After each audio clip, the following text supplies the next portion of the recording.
What is up, everybody? It's Dr. Vibe here, host and producer of the award-winning Dr. Vibe show, the home of Epic Conversations. I'm the host of Epic Conversations 2018 Innovation Award winner given out by the Canadian Ethnic Media Association. And also once a month, I get the privilege and opportunity to host conversations for fathers that are co-sponsored by Dad Central, Canada's national fatherhood organization, and Dove Men Care. But you know what? I also get another privilege once a week.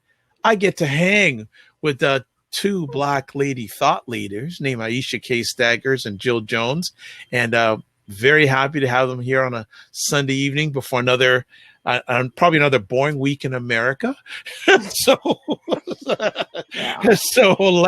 let's say hello. So Aisha, how are we doing? Well, the country hasn't been lit on fire, at least not on our coast. Jill's coast. Oh, good catch. Good catch.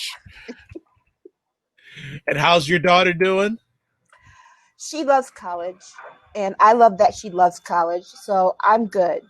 Wonderful. And I was the one to worry about, not her. Remember last week? That's right. You're the stressed one. Yeah. Oh, and Jill D. Jones, what is going on? It's just going. Trying to keep up with everything. I think it's been hot here. Unfortunately, we have a lot of fires going on. So the air quality hasn't been so great up north and all through that whole area. It's just been really hot. And I think it's the electrical part of it with the lightning bolts that's been a little bit mind-blowing to hear that that's how many of these fires have been started. Wow. So far, what we know. And it's devastation beyond. So many people have lost their homes and several have lost their lives. And then our people were short-staffed with the firemen. So yes. Normally there are volunteers from the prison system. And I think that even many of those guys are sick and they can't do it. And I know a lot of people are torn about, I've said things like, oh, why do they have them helping? These guys actually do volunteer their service. They get paid a little bit, not what they probably should, but it's pretty amazing. But it just shows you how short on manpower we really are here now that the fires are something that we can expect every year like clockwork. Wow. Well, you know what? We got a lot to share about tonight. I know you two ladies have a lot you want to chat about. And before we go any further, I want to shout out Dr. Tachi, who's watching us on the Get Vocal platform. The Real Django 411. Oh, hi. He's on YouTube. He goes, yes. So we know there are a few people that are happy to see Jill and Aisha. They're going to drop their knowledge bombs. So let's get at it. First conversation tonight, the Dems convention. What are your thoughts? For it to be because it was an unconventional convention, it actually was really good. It was well put together. I was wondering, how are they going to carry this, off? Because usually you're used to seeing all of the different kinds of people, the balloons and all that other stuff, and all of the excitement of an audience. But I really like the way that they pulled it off, and I like the roll call. The roll call was my favorite part.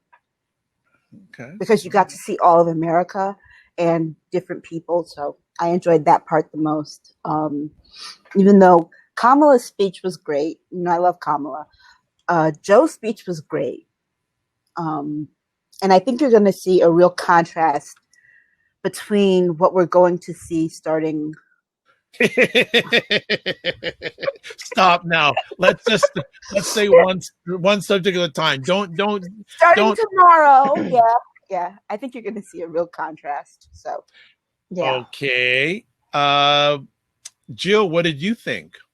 I was excited. I think that, at first the beginning nights, people were a little bit like, oh, is this what it is? It was sort of just moving very calmly. And I really think that the nation had been in shell shock to see something that was respectful, civil, well, professional, without the hysteria, the bells and whistles that we get every day. It just really highlighted to me just how much we've been affected by this chaotic populist who's in office, and the appetite that the nation has developed for populist rhetoric, that we're almost not even civil anymore to each other. We're ready to just forego that because we now look to be entertained rather than consuming legitimate, solid, foundational information. So it was really, it's really like the whole freaking country is a reality show. I love the whole, how it proceeded through the days. Michelle Obama killed it with her speech as well. Yes. As Okay. Can we Obama. let's just hold on that. What were your thoughts about her speech? Powerful woman, powerful, incredibly stunning, knowing what she stands for all Black women, when we see how many hits she's had to take. So her success, when I see her, is my success. I root for her like a sister, like her mom, like a friend, because I know she takes the punches and she's still flawless and impeccable and just has the grace and something Jill, that you I take guess punches the rest. too, though. You take a lot I of know, punches too. but not where it's been so disparaging to every, brown woman and what they stand for in this country. For me, she really gets to them, and I would stand on a line with her any day to protect her, because I think she has so much integrity, and I just love her, and it really delights me to see her, because I don't think she's full of BS. I really think she's legit. And she actually makes me think I need to try to always be a better person too, because this is something that we as Black women, just like, we've been new, we know what this is. So we have to be exemplary with everything that we're doing. We can never get too comfortable. Well said. Aisha, what did you think about Michelle Obama's speech? And it was a different type of speech, because she went in. Mm-hmm. Yeah, I thought it was amazing. And I was just like, so, it's like everything she does impresses me. Every time you think that she does something where she's like outdone herself, she does something else. It's like she takes it a step further. I was happy that she named the evil that we have, that she put a name to it. She put a face to it. There wasn't any ambiguous talk. I'm also glad that her husband named the evil, that they just called it out by name, said who it was, and said that the country can't go on like this. Yeah. True. He went in deeper than usual past presidents. He did not fool around. He did not fool around on that. I think that the unity aspect was really promoted through that. And also I thought who gave a good speech was Bernie Sanders too. Yeah. Mm-hmm. He did. I wish his crew would kind of accept where he is, because the beautiful thing about Bernie is he is ever changing, in a sense that he's going to support this because he knows how important this election is. And, you've got the people who are with sour grapes still. He's moved on from that, but he will be involved in this next process of rebuilding the country. He totally will be, because there's going to be a mammoth of people who ran for this that will come in and embody some position. Because, to be honest, everyone who was running, Kamala, Buttigieg, all of them, Amy, all of them, even Elizabeth Warren, she's done some fantastic things in the middle with this USPS, the Postal Service situation. Everybody will have hands-on. This is all men on deck. Yeah. Yeah. Yeah. And I think that what made it such a good convention was that you got to see this bringing together of different ideas, and that it was okay to have this diverse mix of ideas under one tent, under one party. We know that, and I've said this on Twitter, I've said this to anyone who asked me. We know that this week coming is going to be 4 days of 4 days, 4 separate white power hours. That's all True. it will be. That's all That's it will very be. true. It will be that's all. I mean, that's literally all it will be. It would be like the White Citizens Council having their vigils on TV 4 separate nights a week, and they'll throw in Tim Scott and Ben Carson Yeah. and call that diversity. Hey, Okay? but Candace didn't even make the cut. Candace didn't make the cut, and neither did polyester and paprika. They didn't Yeah, make the cut either. exactly. I know. Talk about using people to a Yeah. degree. They look like real mofos sitting on the side right now. Yeah. And Like mo and fo. put it this way. You know when you're like going down and that you're about to end when Fox News like kind of puts you to the side. That's what they did to Stacey Dash when Mitt Romney was running. They knew Mitt was going to lose because they kind of sidelined her, and she was so surprised. It was just, I don't know. I just know that I liked seeing the fact that we're black, brown, every color of the rainbow. We're different ages, different types of involvement. Some people write their involvement. Other people go out and physically march their involvement. Yes. We have people who were long-term Democrats, and some people got upset that there were that many. There were so many Republicans that came through. That spoke, yes, I heard about that. But you know what? Here's the thing. I think it was necessary because I think it was necessary to say that, no, this man is this bad. He is this bad. And that there are these nomad Republicans that have nowhere to go. But we are such a big tent party. We will take them in.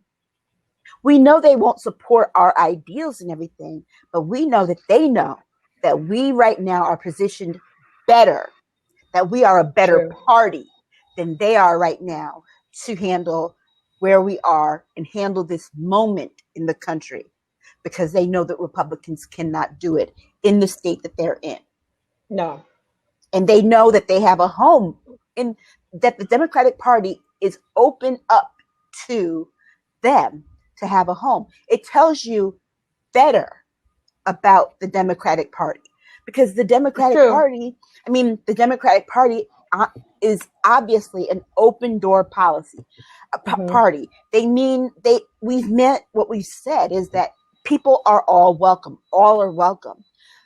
The Republican Party, on the other hand, has been shutting people out, especially for years, but especially when Donald Trump came. And one of the things that I noticed that someone said today was this about QAnon coming through the Republican Party. If you think that QAnon won't take over the Republican Party, remember the Tea Party. Oh, absolutely. They are a faction of the Tea Party, actually. Exactly. They are. The Tea Party took the Republican Party further right. That's how you have Trump now. QAnon gets its hooks in what's a Trump party. You're going to even go further to the right. So the Republican Party doesn't even exist. It's not, once this is over and Trump is out, the Republican Party is not going to exist. There will be no Republican Party, because everybody after he's gone is going to be like, now what? Right. I mean, if you have to spend how long with crazy in the Senate, these new Congress people that might be coming in and all of that, and they're certifiable. I mean, we jumped the shark. America has jumped the shark. It's like, it is like the show that just went, poof, oh my Lord Jesus.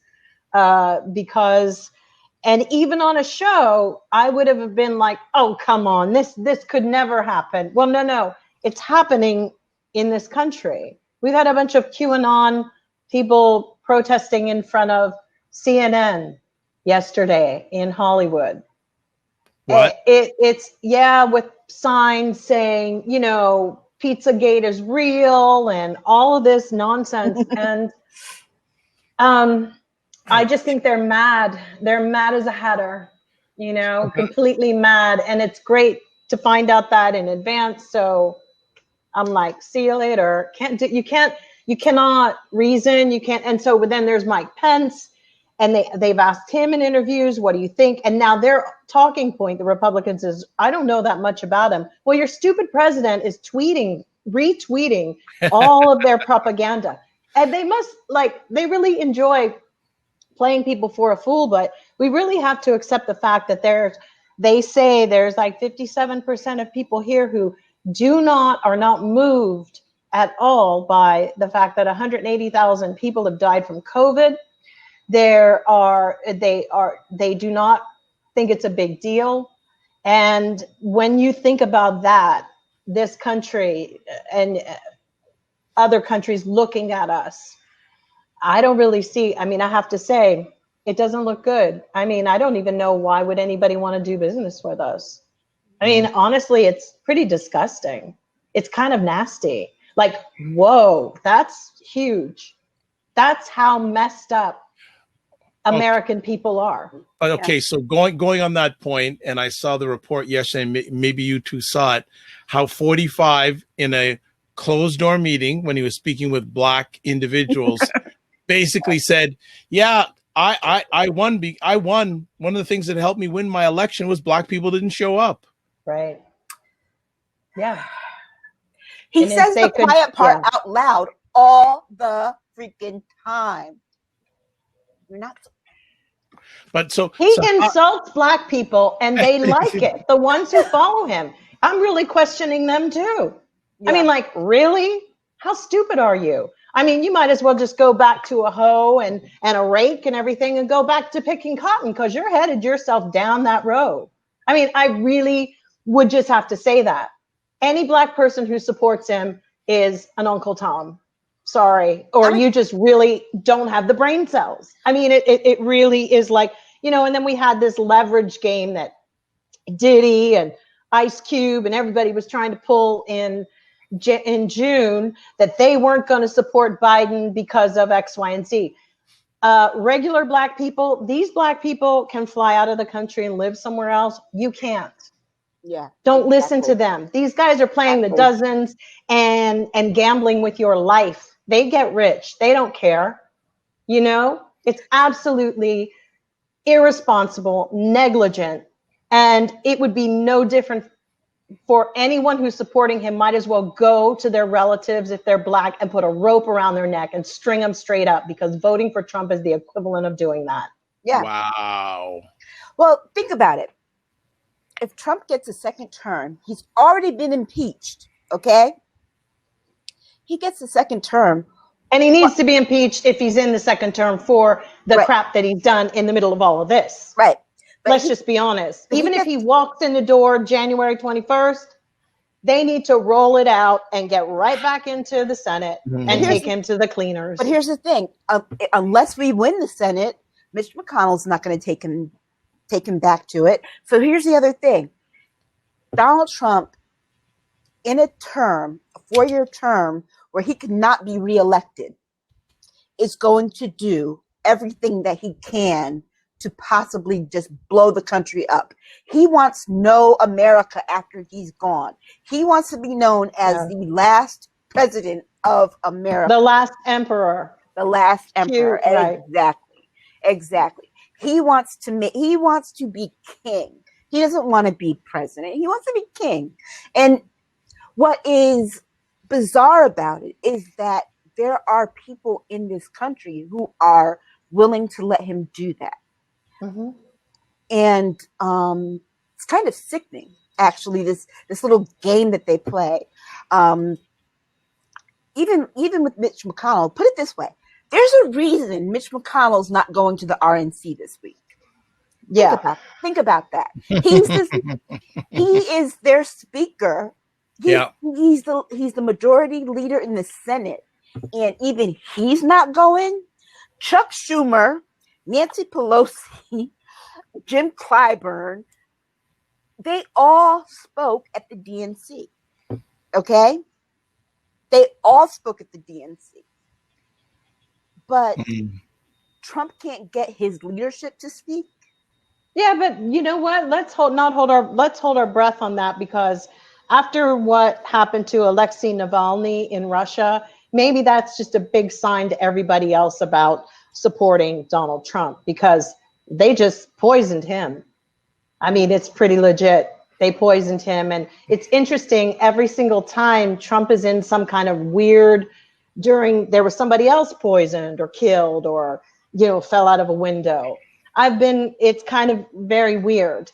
And I don't think any of them are going to want to ever speak against Donald Trump, because I think he has friends in high places. Okay, so we're going to move on, but what are you ladies expecting at all from the Republican convention this upcoming week? Nothing. Chachi and racism. Yeah. Yeah. Okay, that's short and sweet. So you mentioned a conversation topic about a lot of like, I can't even say it on the internet. Okay, all right. I know you've said it before, so I don't know what's stopping you now, but that's all right. Okay, but I want to add one more thing before we move on. Steve Bannon. Oh, yes. Yep. They came for him. That's right. That's right. Yes. You have to chat about this. Yeah. That's right. It was off the coast of my state too. Yes. And it was the post office who arrested him for fraud. Oh, my God. And laundering money. Okay. Yeah. For the wall. Yeah. Wait. Okay. When Aisha starts doing this, it's gonna be good. So, right. Aisha, I'm leaning back. It's all you now. It's all you. So remember about a year or two ago when that guy posted.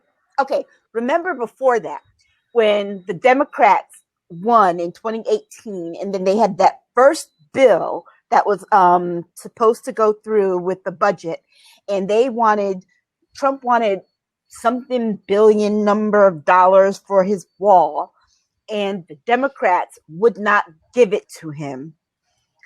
And so Trump's fans, one in particular who was like a military guy, came home and whatever, said, oh, well, we can raise it, Trump supporters. So he put up a GoFundMe and started raising money, and had raised something like $4 million in like 2-3 days from Trump supporters to build the wall. And so, it came out that he couldn't give it to the government or whatever. So Steve Bannon comes in to help him. Steve Bannon's going to create a PAC, because a PAC can build some wall or whatever, this mysterious wall. So Steve Bannon comes in and they build this PAC, and then they raise $25 million in donations from Trump stands. Because what else can you call them? They're not really voters. Stands. So they raise this money, and then they begin to use this money. Most of this money was coming to them in small amounts, not through online donations, but apparently through mail-in donations. This is how they were getting caught. And they were using the money to buy things like this dude that started it. He bought like a boat. And a golf cart. And a golf cart. Steve Bannon bought $1 million something or other. He paid his bills. He paid his legal bills. He paid his alimony or child support, something like that. But that's not what they were supposed to use the money for. And they built some wall, but it wasn't like Steve created another nonprofit that could also circumvent through. All of that is illegal. Yeah. They thought by changing the little And see, the paperwork to do the paperwork for all these things had to be mailed in too. So that also is fraud. What the next thing that's going to fall down on him is because he did created all these little entities and organizations. The IRS is the next one to come down on him, because you can't create these organizations without creating some kind of paper trail with the IRS first. Exactly. Because it requires IRS. If you're creating you have to have the number and all of it. Yeah, exactly. totally. Yep. So IRS for me, it's thrilling. It's exciting. Mm-hmm. It's exciting. And it's like when you least expect it. So it was kind of like, oh, good, they got him. That'll keep his ass out of Europe for a little bit, spreading his, vile rhetoric. This is what happens when you fund racism, kiddies. It's true. I mean, and it just keeps going into like, it was like the other day when the court had ruled that they could get Trump's his taxes. Yeah. And I still was like, I actually even tweeted to Cyrus Vance, like, okay, so just get the subpoena or the warrant and get it from the IRS. Why do we even have to it's done? Okay, bye, let's go get it. Why are you I don't get that part. Why are you still talking is what I'm saying. Why y'all still talking? Go get the damn papers. Why are you asking him to turn over pieces of paper? Don't ask him anymore. He's not going to. It's going around and around. If somebody says, yes, you can go get it, I'm going to get up and go get it. Exactly. I ain't even going to ask your ass no more. Exactly. Ask Mary Trump. She'll tell you. Yeah. She hates her brother, apparently. No, even the sister today said he wasn't trustworthy. It's all on tape. The sister said he's can't be trusted. The sister. Yike. Yes, I heard a bit of that video. I went, that's scary.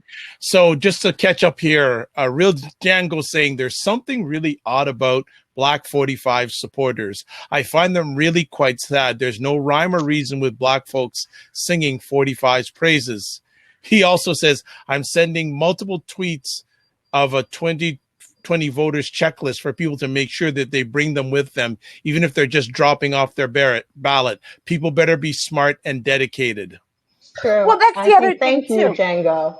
Thank you. Yes, thank you. I agree with him. I don't know what's wrong with them. And here's the other thing too. They think they're going to get that Trump check. They're looking for that Trump check in the mail. Also it's been let's be honest. There have been a few that have been the crabs in the barrel that have gotten a little bit successful and made a few coins. But I think with him throwing a few of these little pundits to the side and under the curb, like those sisters and Silver and Frost, what are they called again anyway? And the other one, Candace Owens. I think, these are never mistakes. I don't think Trump makes mistakes. If he's pressured into having somebody, he'll do it, but it still doesn't mean he likes them or he wants them. He is a racist. He doesn't like black people, brown people. He wants to make this country all white. And as people knew during the days of slavery, they always wanted that. If they can get a couple of little stupid followers to support their cause, they will smile and grin. And in a few years, have no problem ripping you to shreds and making you nothing. And taking your money and taking your property and taking everything that you worked for.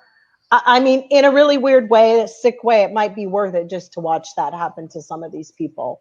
Well, that's why you had Steve Miller in the conference room asking them to raise their hand as to who wanted to separate these children. Okay? They had that going on. That was what they took a hand vote as to how they were going to separate 25,000 children from their parents. Right.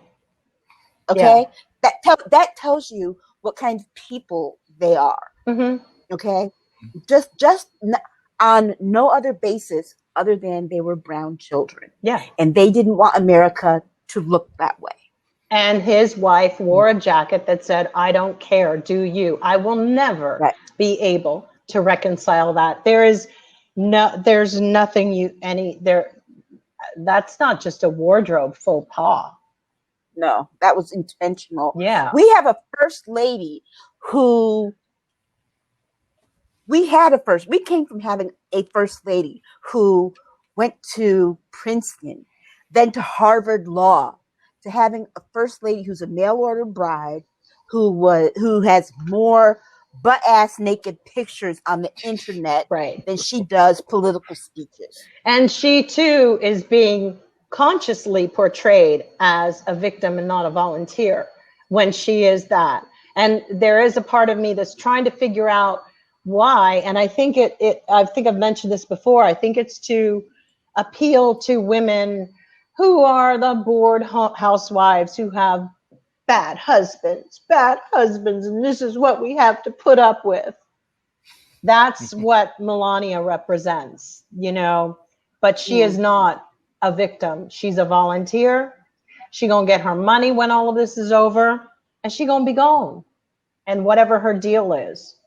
I don't know. Whose kid is that anyway? That boy is like, sorry. Real Dango. What basketball player in the NBA fathered that child? No, because but I don't even know. Does he have sperm healthy enough to make something like that? Because Blake Barron, whatever his name is too tall to be Trump's dad. Trump is 5'10", maybe on a good day. It's 5'11" with a shoe lift. Got the lips. Yeah, it's weird. Yeah. I don't know, because it's a mystery. And I don't know, but. Well, I just want to interrupt here. Real Django is saying about Black American supporters of 45. Yes, they think that they're getting paid. They're going to get paid. They're going to get kicked to the curb. They will. It's really true. They're going to get Herman caned. Okay, let's move on after this. This is someone I don't know too much about, but Aisha does. Rose McGowan. Oh, God. Pazzo, as my grandmother was like that. Pazzo. Crazy. It's now revealed itself. She's milked Harvey Weinstein stuff. Yeah. He raped her. He did this. She's in the Me Too movement. Oh, you got to go and tell it, because really, then she starts biting. Even Aisha tweeted to her, and she starts this is how they're so psycho, retweeting like she's now down with us Black women. I was like, please sit your way. We don't need them. This is my only thing before we get, some of these white folks. I was reading an article by Roxanne Gay, who was saying, she gets all these things in the mail, in her email every day from white feminists going, what can we do? And she's basically now it's on us to educate you all on what to do. The suffragette, their anniversary was just up, and it's so beyond at this point. But yet again, it's always a white woman who wants to jump right in and be our mouthpiece and defend us. Sit down. We don't need Rose McGowan. No. Rose McGowan's out here talking to lunch. This is her career now. She's only an activist because she was raped and molested. My mom was raped too. She didn't become a speaker on rapes and how, give me a break. These are people who figure out how to brand themselves. It's just as Hollywood is the next thing. And these old wenches are sucking it up, because as quiet as it's kept, it kind of made me start thinking that, if I had heard how Harvey Weinstein was, and I never knew anything about the film business, really. How are you going to tell me that girls working in the business didn't? How are you going to play all this? I start to doubt you, because the way she's reworking some of our Black feminists who commentary and what they stand for, too manipulative for me. And it's a real red flag that this bitch is lying and prone to lying and playing it up and will take any dime, because on her show, the Rose McGowan documentary, at one point she was losing her house because of it. So no. It's what will she do or what won't she do? Sorry about me rattling on, but go on, Aisha. Well, Okay, here's the background. Rose McGowan, well, we know Tawana Burke started the Me Too movement 10 years prior to Rose McGowan coming out about Harvey Weinstein sexually assaulting her. Mm-hmm. So she comes out with this Harvey Weinstein sexually assaulted her, and what she gets offended by the most is that Alyssa Milano then becomes a champion for Me Too. Let's be very, very clear. She don't care about some Black women getting sexually assaulted and what Me Too really stems for. Because if she cared, she would care about women like me. She would. She doesn't give a damn about us. She would have given up parts that she was trying to pass herself off as mulatto, right? Going up for castings of that. Did she ever say, hey, I think a woman who is of color should go audition for this part? Girl, please sit down. Mm-hmm. Yep. And people remember. And she started out taking a lot of her frustration out on Alyssa Milano. Because Alyssa Milano's husband works for a creative artist agency, and that was the agency that represented Harvey Weinstein. Now, from what I know, she is now pissed because CAA represents Joe Biden. Yeah. But guess what? Rose McGowan has been around Hollywood since she was 15 years old, when clearly her parents didn't give a damn about her and let her run and rip and run in the streets all through night. I'm sorry. I'll say what my grandfather said: soon ripe, soon rotten. It really works like that. It really does. Yeah. Your ass is flitting around the street. Yeah, you're going to see you're not educated enough to understand, but your behind should have been home with your mama and your daddy. So Miss Fast Class Ann, now I am not condoning any rape or violence put on anybody. But here's the thing: soon ripe, soon rotten. But now you're going to sit up and take the whole thing for Black women like you really care about us. Why? And you want to talk about Biden and his sexuality or who he raped. How the hell, if you feel that way, why the hell did Rose McGowan take money from Autumn Jackson, who is Michael Jackson's niece, who was the executive producer of her documentary? If you care so much about victims' voices, where's your voice to protect those kids who claim that they were molested by Michael Jackson? Freaking hypocrite. Please, I don't care where you stand on it, but you gotta have a leg. You gotta have a leg, and you can't be like a sundial all over the place. Well, here's the other part of it too, and I was saying this to Dr. Vibe before the show started. Well, remember during the 2018 midterms, she was saying, oh, vote blue, because that's the only way women have a chance, and this and that and this and that. And now she's talking about, oh, don't vote for Democrats. Why? Ka-ching. For anyone else, but because of what is happening, because of what happened to her. Okay, so don't vote for Democrats because of what happened to me. Are you freaking kidding me? I don't care. It's nothing to say I don't care about what happened to her, but you are not my priority. I have a 17-year-old child. That's my priority. And I actually don't think I believe her. I think that she's impulsive. There's things that happen. I think that what she gave out is what she got back. Simple as that. That's not my experience. I don't relate to that. And I don't believe anything not she now says either, Jill, because guess what? Shortly after, see, this is why she didn't become a very credible person in the Me Too movement, and Alyssa Milano did. Because shortly after all the stuff with Rose McGowan that happened, Rose McGowan got arrested for possession of cocaine. We cannot forget that. Exactly. Okay, just wound the hell up. She's got mega problems. It's like the Sinead O'Connor, and I love Sinead, but it's like, I don't know what happens when these women shave off their hair. I don't know where you're going, but, you know? She was trying to get on a plane. She sure was. On a plane through an airport. And she got caught. And she thought she was above it all. to do this. So now that maybe somebody threw her some coins, because when somebody shifts like that's pretty much what happened. I think her show is over and she needed to get another lifeline, but she doesn't get to have a lifeline on the backs of Black women. So she can just piss right off. Right. We can fight our own battle on this. And we don't need some white girl coming in with, as I say, white women's tears. Isn't that James Baldwin said it was the drink of America's choice drink? It was white women's tears. Right. Oh boy. And that's why I tweeted what I tweeted was that Rose McGowan is weaponized white tears. If weaponized white tears. Yes, you laid her out.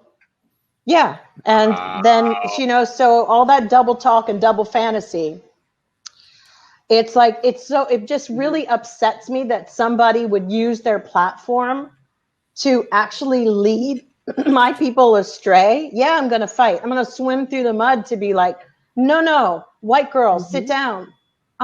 You ain't going to do that here. Because I really do think that, there's something that just has come to light about her that people would have to really question. How do you take money from Michael Jackson's niece, who his voices of victims, but that didn't preclude you from getting involved with something that had a really shady history, and you're upset because Joe Biden is represented by CAA? Girl, get your head out of your ass. And out of mine and my community's ass. Yeah.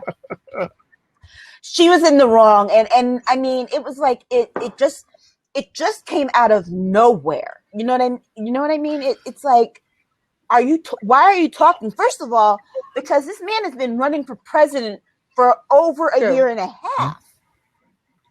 And it's like, what? Are you talking now? Because I want to know who's paying. That's the thing. To come out. Who now. is?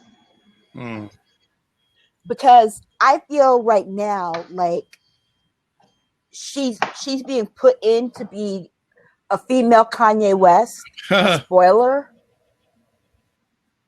Because there was no, I mean, she didn't even come out the day after Joe made his speech. She came out yesterday with all this. Wow. Let's move on, folks, because it gets more crazier and crazier. There is a lady that I didn't hear about till recently, and is it Megan the Stallion? What? Yes. Who is this? All of a sudden, I hear about her. She's a female rapper. You probably heard because she and Cardi B have the #1 song now. Okay, but before we go any further, you're calling yourself a stallion?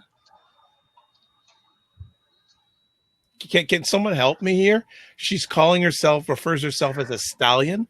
Yeah. How does that look good on Black women? I'm just asking. Dr. Vibe, I honestly think that education is so important. And America has lost the plot. I don't think that even people know. They've changed words. They've changed what the symbol of what the... I don't know if I don't know what this is. She's in college, or she just finished college. It's just that I think that there's a really bizarre commitment for women, to young women, to how they've decided to empower themselves. I don't know. Okay. Well, I feel like I've thrown the conversation topic off a bit, but Dr. Tachi says I think a thing of strength. It's a thing of strength, and also just like calling herself, quote, a savage, unquote.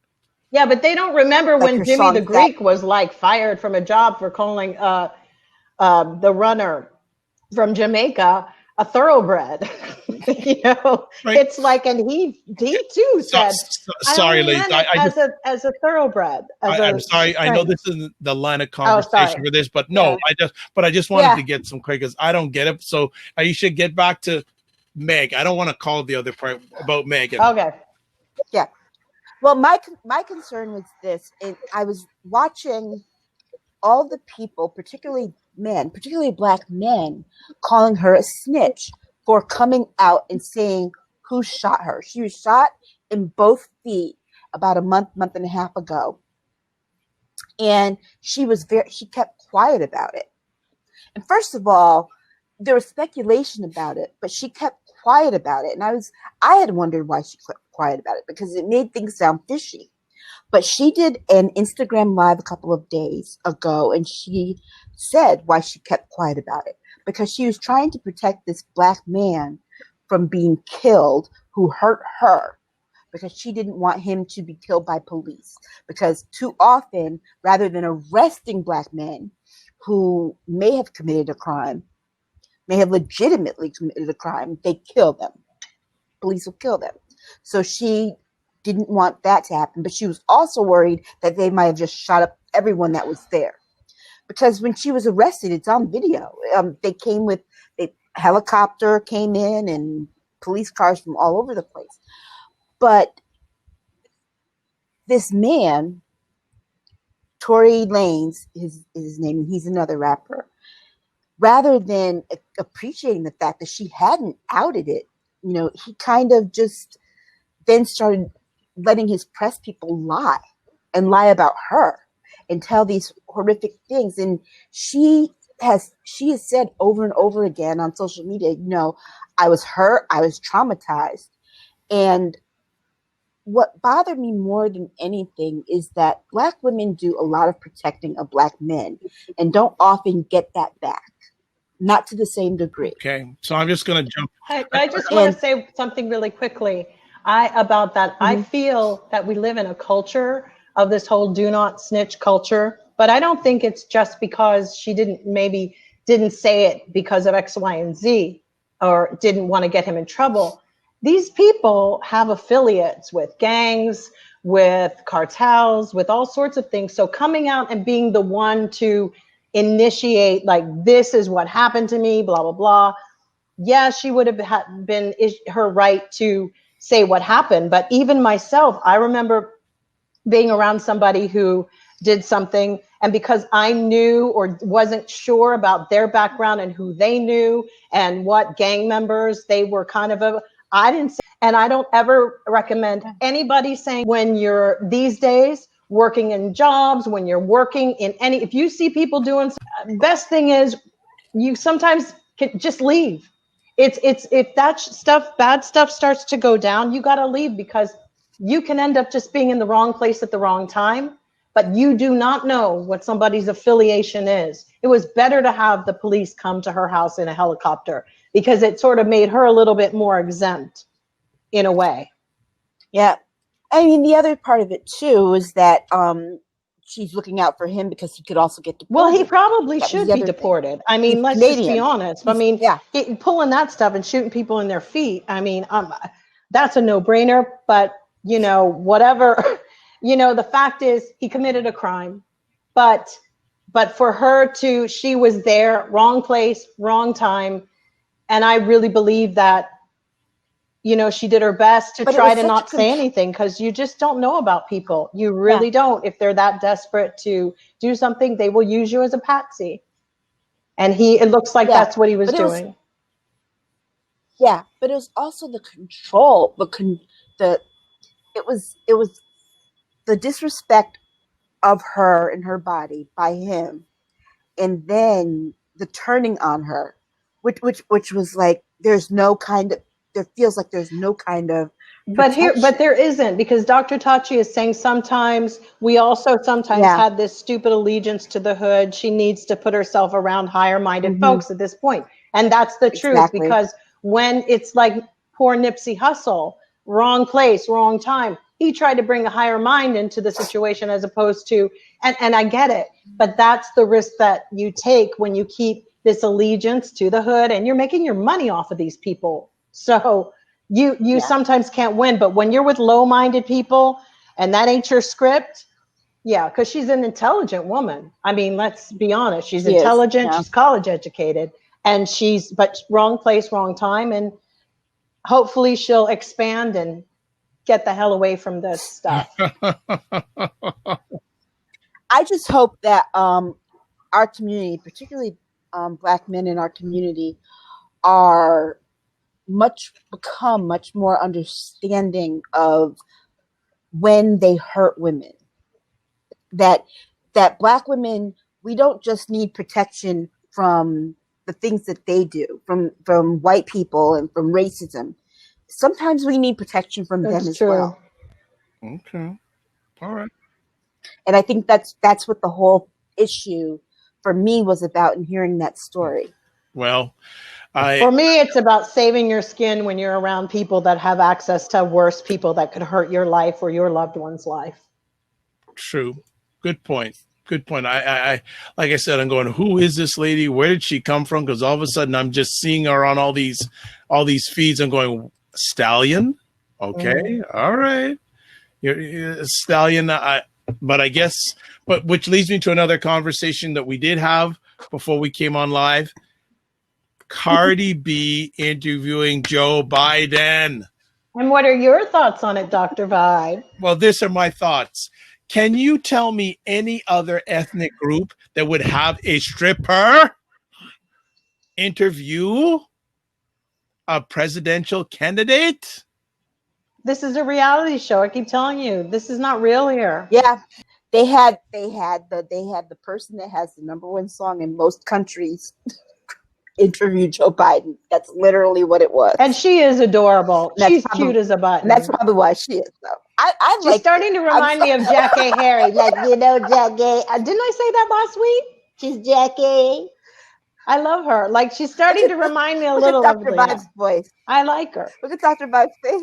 But you're right. It's too. But look at what this is the thing. I know you're really kind of freaked out. I'm not freaked out. I'm just couldn't the no, first of all. No, but it was Elle magazine too, which is even funnier. We'll see this. Couldn't you, Elle magazine? Couldn't you done better? Really? No, because we don't have any grasp on authority. We don't have experts anymore.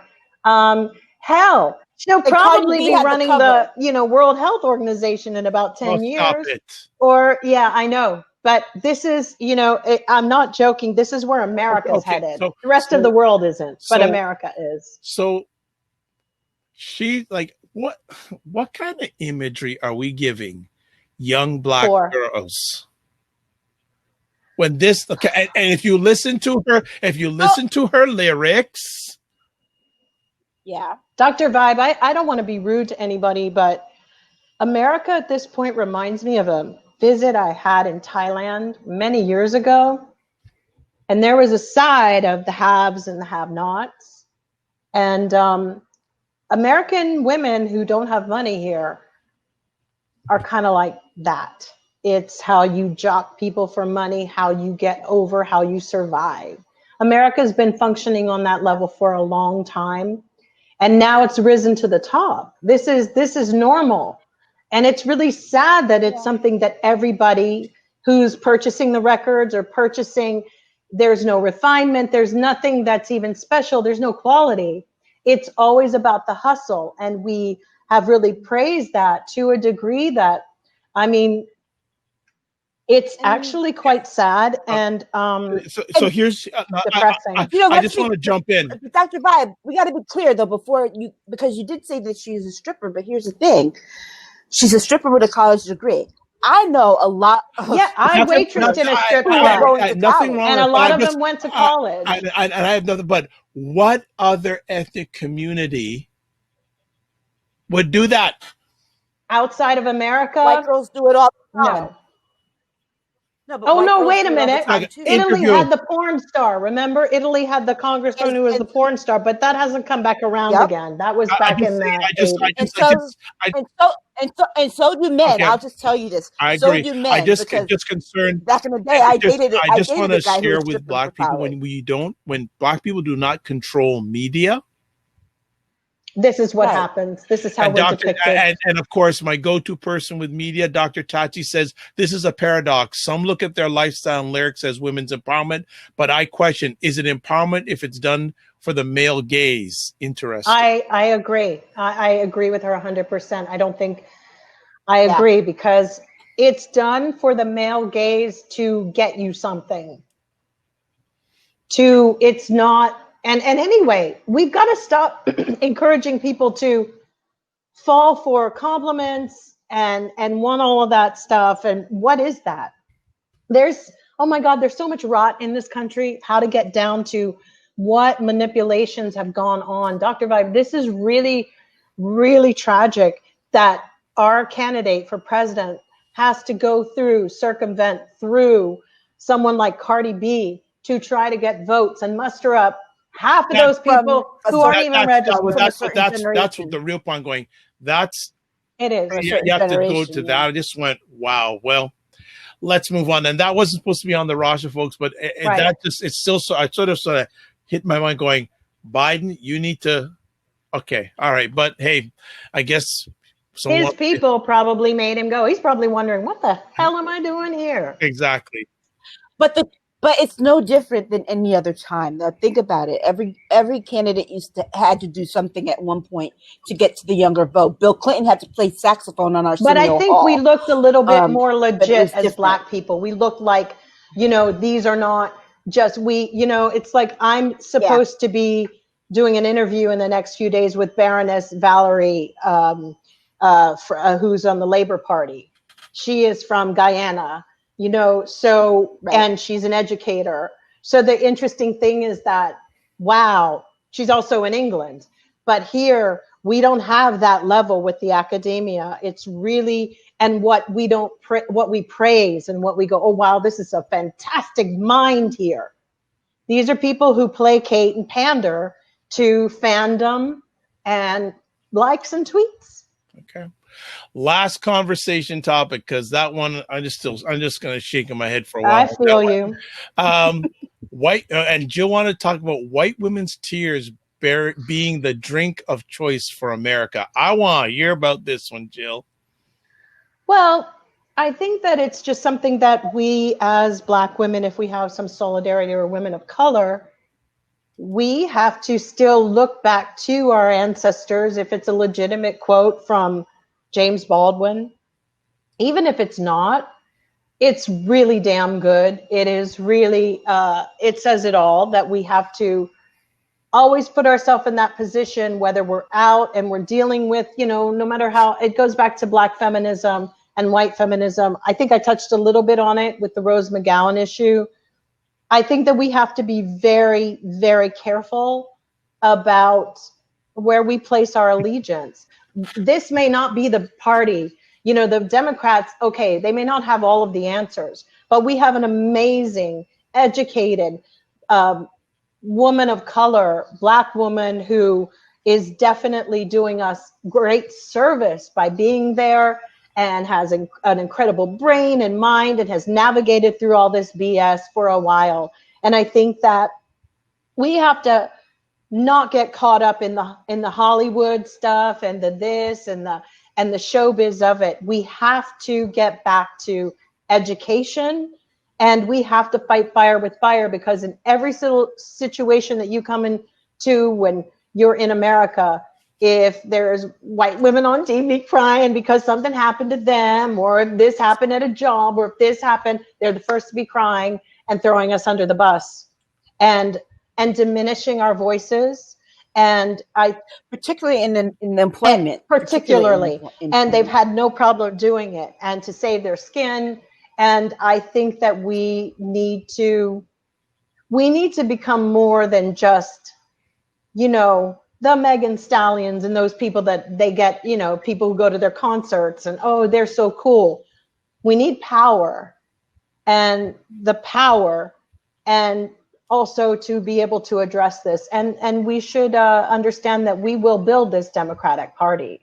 We will stay involved, and we will totally monitor it and micromanage every step of the way. We're in an election now. We cannot just be like, okay, Joe Biden is in, let's go. We will always, from day one now, take our place at the table.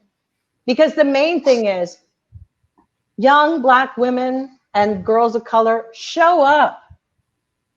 Please show up.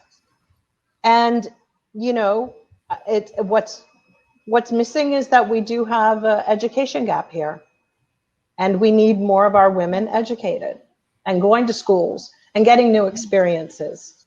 It's so important, and finding new role models that are not people just because they made up a song. Yeah.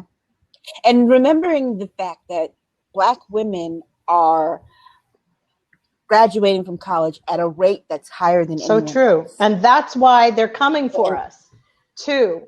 Right. And so we've got to be very vigilant about where we put ourselves and where we put our power and our energies. And it certainly isn't to, you know, when white women use their tears, it's generally a strategic move to silence us.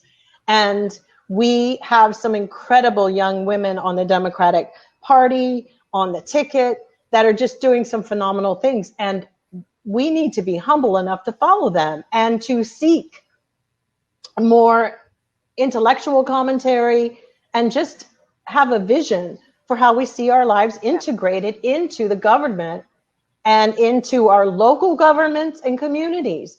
That's where we also need action. That's where we need it. Because I'm going to say this, and this is probably the most real thing I will have said tonight, but I want Black women to hear me and to remember this. When Black girls cry, nobody sees it. And it's sad that that's a reality, but nobody sees it, nobody hears it. When we cry, our tears don't matter. No, because we are more influential and we do have a base that we need to come through. But as soon as we start to, attack, I mean, this is why there's so many Karens at this point. They're hostile.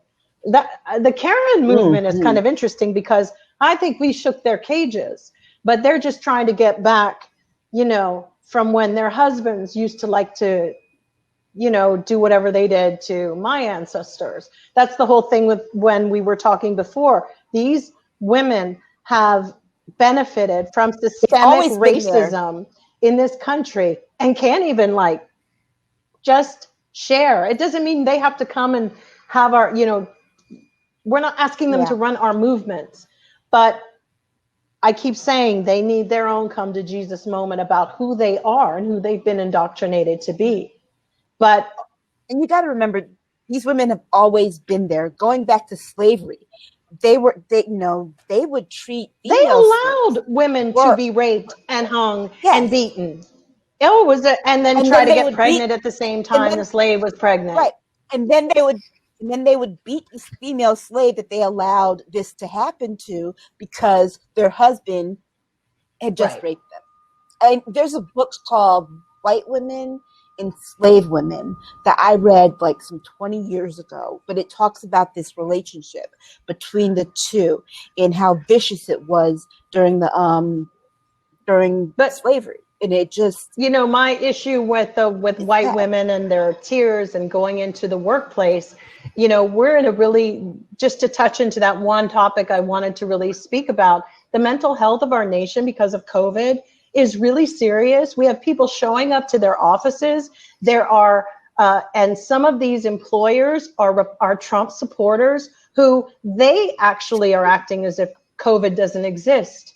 But they've got people who are strung out, sensitive, freaked out about being in places that are not secured, that are not being overlooked upon, people not wearing masks, and they risk their lives to go and do a job because some of these stupid, ridiculous employers who got PPP money basically are sitting out there and because of Trump, it's it's not a big deal. Well, it is a big deal. We have a mental health problem going on in the workplace with people. They did a study where they are feeling totally vulnerable. They resent the bosses for having made them come back and not try to find other alternatives safer for them to be working and applying whatever abilities they have at these jobs. So then you have this situation where I think that it's incredibly important that, and back to the part where if you are a person of color, most of the jobs that people are working in color are younger people who are working in these really even McDonald's has an HR department, but a lot of these other places that people are working, service industries, they're not set up. They don't have managers that are properly trained. They are inept. They are jeopardizing people's lives. They are confrontational. And a lot of times they just want to get rid of people. It is at a very extreme level because right now as far as like, even with my company that I work, we have training facility management meetings that basically have a check-in with your staff, talk to them, give them a week. Sometimes you need a break. These are really important things, and most of our team works remotely. So, but if someone's delivering something, those are things we have check-ins. But I was really shocked to get the report and find out that so many people are being treated and say that the employers are acting like, oh, COVID's over, go on, get on with it. And they have no sensitivity to it. They have no compassion. They have no empathy. And we have a real mental health problem. I've seen it in the insurance, even that we pay into the company, and seeing with my employees and their visits, and the antidepressants that probably most of them have gone on. This is not funny. It is a national crisis, and I worry about them. You need check-ins with your people because they are on edge. They are on edge. Yeah. And I don't want to be responsible for overlooking. I'm not that kind of person who would overlook the health of my employee. I just wouldn't. I will give them a week off. I will give them pay, but get your head together. It's just a personal thing for me about what we as business people and employers can actually do. And don't hire people and make them your managers just because they work for X amount of years in your company. These are people that it's a job that is taken very seriously. You know, we're a team, and I'm certainly not going to let somebody be commandeering a boat only because they were like dusting it for 7 years. Jill, I think very, very, very, very valid, important insights and points you give, because the effect of 2020 is going to be, I think, going to be even past our lives. Oh, God. Yeah. People are traumatized. They are traumatized. People traumatized getting into an elevator. They are acting out of character. It's just people that I have, I'm like, maybe you need to take some personal time. No, I don't want to. No, you're not going to lose anything. I just care about you, because if I make sure that my people are good, we're all good. Yeah. Family, and treat people. Just know, I know that this year is kind of a loss. It's kind of got its write-off type of thing. Right now, I just want to be a good human and make sure people are okay and get through it. It's bad. I don't want to see suicidal people, and because that's the quiet thing happening. Mm. But I think that's the one thing that we're learning this year is how much people were carrying mentally to work. Now we get to see people having to stay home. You get to see that they were a little bit more relaxed in their work, and they weren't as stressed out. Now people, with the pandemic going, I've seen more people asking for, saying, I can't, my anxiety is up this high, and I think I really need to start taking something for my anxiety or for depression. And these places aren't even providing people with the PPE. It's like people are going out buying, and I'm like, no, you have a new thing every time you come here, because the reality is, I don't know if you washed your mask the other night. I don't know what you did, but I know that all I can do with the environments and what we're doing, we had a filming. Then doing film is very, very intricate, and having a box delivered and doing this whole thing. Everything is new. You touch it new. But is it an expense for employers to actually provide these things? Yes, it is.